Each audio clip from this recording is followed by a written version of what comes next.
Hey there, adventure seekers! Welcome back to Travel Trip Destinations. If you're new here, go ahead and hit that subscribe button because today, we're going somewhere most people will never go. We're talking about the 5 tallest mountains on planet Earth. Not just tall, we're talking about peaks so high, the air gets too thin to breathe, places where the temperature can drop to -60 degrees, where one wrong step means, well, let's just say you don't get a second chance. These aren't your average hiking trails. These are the giants, the monsters of the mountain world. And today, we're counting down from number 5 all the way to the ultimate king of them all. So whether you're an armchair adventurer or actually planning your next expedition, buckle up. Let's dive in. Number 5, Makalu, 8,485 meters, 27,838 feet. All right, coming in at number 5, we've got Makalu. Now, Makalu might be only the 5th tallest, but don't let that fool you. This mountain has a reputation. It's located about 19 kilometers southeast of Everest, right on the border between Nepal and China. And here's what makes it special. It's shaped like a perfect 4-sided pyramid. Seriously, if you see it from a distance, it looks almost too perfect, like nature was showing off. Well, but beauty comes with a price. Makalu is isolated. Unlike Everest, where you've got base camps buzzing with climbers and support teams, Makalu feels lonely. You're out there on your own, and the mountain knows it. The ridges are steep. We're talking mixed rock and ice that requires serious technical skill. This isn't a mountain you just walk up in the weather. Brutal. The summit is constantly hammered by wind and freezing temperatures. In the climbing season, which by the way is only really safe in spring from March to May or autumn from September to November, even then, you're dealing with extreme conditions. In winter, forget about it. Temperatures plummet, avalanches become a constant threat, and the snow piles up so deep that most expeditions don't even bother. The fatality rate on Makalu is significant. People have died here, a lot of people. So yeah, number 5 might sound safe, but Makalu demands a lot of respect. Number 4, Lhotse, 8,516 meters, 27,940 feet. Next up at number 4, Lhotse. Now here's something interesting. Lhotse is basically Everest's neighbor. Like, they share the same south pole. A lot of climbers actually use the same base camp for both mountains. So you might think, oh, if it's next to Everest, it must be easier, right? Wrong. Dead wrong. Lhotse is actually more technical than Everest. The terrain is steeper, the climbing is harder, and because it doesn't get the same attention as its famous neighbor, there's less infrastructure, fewer rescue options, and honestly, fewer people who even attempt it. The summit of Lhotse is connected to Everest, but it also has these subsidiary peaks, Lhotse Middle and Lhotse Shar, that are incredibly dangerous in their own right. The faces here are massive, vertical walls of ice and rock. Climbers face extreme winds, freezing temperatures, and that altitude sickness that can creep up on you when you least expect it. Best time to climb? Same as Everest, spring or autumn. But even during those good windows, Lhotse is unforgiving. In winter, the cold becomes lethal. We're talking deep freeze, howling winds, and avalanche danger that makes even the most experienced mountaineers think twice. So yeah, Lhotse might live in Everest's shadow, but it's every bit as deadly. Number 3, Kangchenjunga, 8,586 meters, 28,169 feet. All right, moving into the top 3. Number 3 is Kangchenjunga. This one's special for a few reasons. First off, the name literally means 5 treasures of the Great Snow. And that's because Kangchenjunga isn't just one peak. It's a massive mountain range with 5 distinct summits. It sits right on the border between Nepal and India in the Sikkim region, and it is massive. But here's the thing about Kangchenjunga. It's remote, like really remote. While Everest and K2 get all the headlines, Kangchenjunga sits there quietly, waiting. It's less frequently climbed, partly because it's so hard to access, and partly because the terrain is incredibly technical. We're talking steep ridges, hanging glaciers, and weather that can flip from manageable to life-threatening in minutes.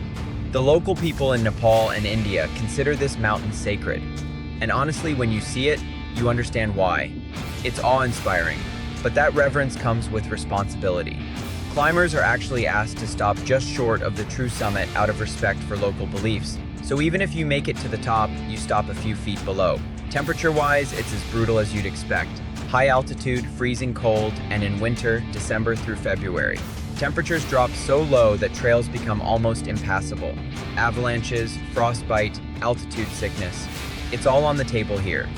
The best time to visit or attempt to climb? Spring or autumn, just like the others.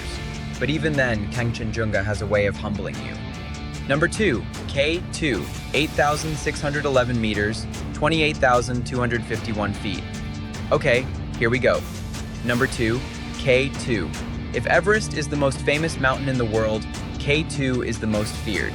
Climbers call it the Savage Mountain, and they're not exaggerating.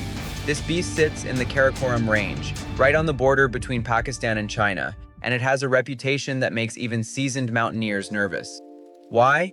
Because K2 is technical, it's steep, it's exposed, and it doesn't forgive mistakes.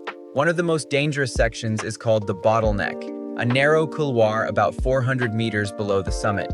Picture this: you're exhausted, oxygen deprived, and you have to navigate a passage that's flanked by massive ice seracs, giant chunks of ice that could collapse at any moment, with slopes angled at 50 to 60 degrees one slip, and you're gone. K2's fatality rate is significantly higher than Everest's. For every 4 people who reach the summit, roughly 1 doesn't make it back. Let that sink in. And here's a crazy stat. K2 wasn't successfully climbed in winter until 2021. Think about that. Everest was summited in 1953. K2 took nearly 70 more years to conquer in winter. That's how hostile this mountain is.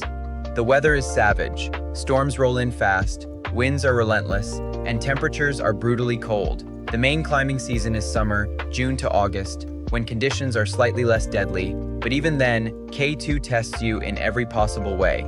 There's a reason climbers say Everest is the highest, but K2 is the hardest. And number 1, Mount Everest, 8,848.86 meters, 29,032 feet. And here it is, number 1, the big one, Mount Everest. Everest needs no introduction. It's the tallest mountain on Earth, standing at 8,848.86 meters. That's 29,032 feet. It sits on the border between Nepal and China in the Himalayas, and it is the ultimate bucket list climb for mountaineers around the world. But here's the reality. Everest is not the hardest mountain to climb. Technically, it's actually easier than K2 or even Lhotse. So why is it number 1? Because of the death zone. Above 8,000 meters, your body is literally dying. You can't acclimatize to that altitude. You can only survive for a limited time before your organs start shutting down. And Everest has more vertical distance in the death zone than almost any other mountain. You're spending hours, sometimes days, in an environment where every breath is a struggle. The summit of Everest is cold. In winter, temperatures average around -36 degrees Celsius, that's -32 Fahrenheit, but they've recorded lows near -60 degrees Celsius. Even in May, during the climbing season, the summit temperature is around -15 degrees Celsius. And then there's the wind. During winter, the jet stream parks right over the summit, bringing winds over 160 kilometers per hour. That's hurricane force. The main routes up Everest are the South Col from Nepal and the North Ridge from Tibet. The South Col is more popular, and during peak season, spring from March to May, it can get crowded like traffic jam on a mountain crowded. And that's dangerous. When you're stuck waiting in line in the death zone, your oxygen runs out. People have died waiting in line on Everest. The best time to climb is spring or autumn when the weather is more stable. But more stable is relative. Everest is still Everest. Frostbite, altitude sickness, avalanches, crevasses, the mountain throws everything at you. And here's the thing, people don't always talk about the human cost. Local Sherpas do most of the heavy lifting on Everest. Literally, they carry loads, fix ropes, and guide climbers up the mountain. Many have died doing it. So when we talk about conquering Everest, we need to remember the people who live in the shadow of this giant, who know it better than anyone, and who pay the highest price. Everest is the ultimate test. It's not just about physical strength, it's mental, it's emotional. It's about knowing when to push forward and when to turn back. Because up there, ego kills. So there you have it, the 5 tallest mountains on Earth ranked and explained. From Makalu's isolated pyramid to K2's savage reputation to Everest, the king of them all. These aren't just mountains, they're tests of human endurance, patience, and humility. They're places where nature reminds us that we're not in control, and that's what makes them so incredible. So here's my question for you. Which mountain would you want to see in person? Even if you'd never climb it, which one speaks to you? Drop a comment below. I'd love to hear your thoughts. And if you made it this far, do me a favor. Hit that like button, subscribe if you haven't already, and turn on notifications so you never miss an adventure. We've got so much more to explore together. Thanks for watching, and until next time, keep dreaming big. And maybe, just maybe, keep your feet on solid ground. See you at the next one.